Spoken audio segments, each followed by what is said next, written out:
To better understand this issue and any possible implications, short or long term, joining us again tonight to talk this over is Olivia Enos. She's a senior policy analyst in the Asian Studies Center at the right-leaning Heritage Foundation. Olivia, it is good to have you back. Genocide. That is a big word. Why is it being invoked right now, and what are the implications?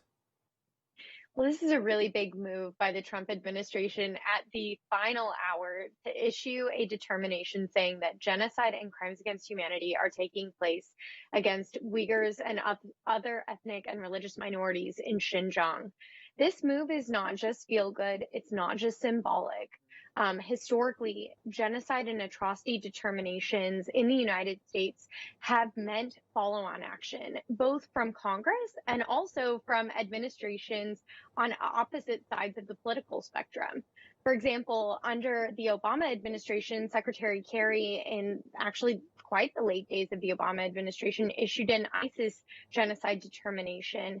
And that determination really didn't result in a lot of action under the Obama administration, but Congress later passed legislation that led to the creation of an important aid package that has devoted close to $400 million in relief to survivors of genocide.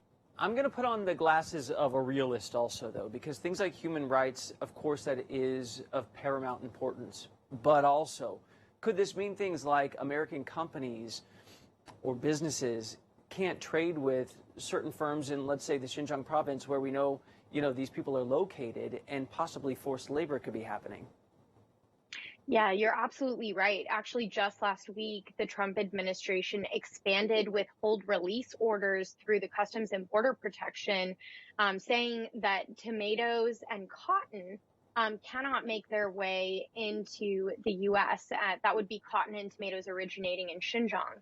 I think that we're going to see Congress and hopefully the executive branch under the Biden administration upping the ante on efforts to hold China accountable for forced labor. And I think certainly you might see companies making the decision that they can't risk their reputation and continue to do business with entities that are engaging in forced labor.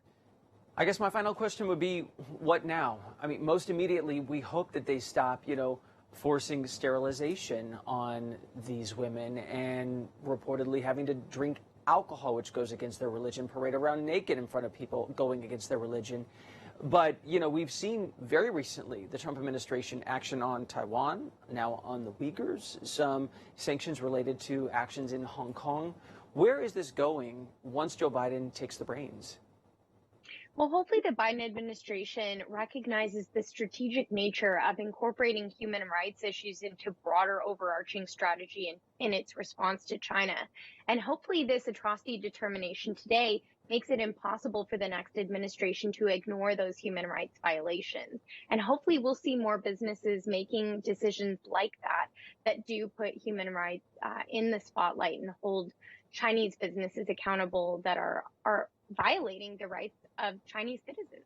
Olivia Enos, always answering the toughest of questions when it comes to the U.S. and China with the Heritage Foundation. Thank you for your time.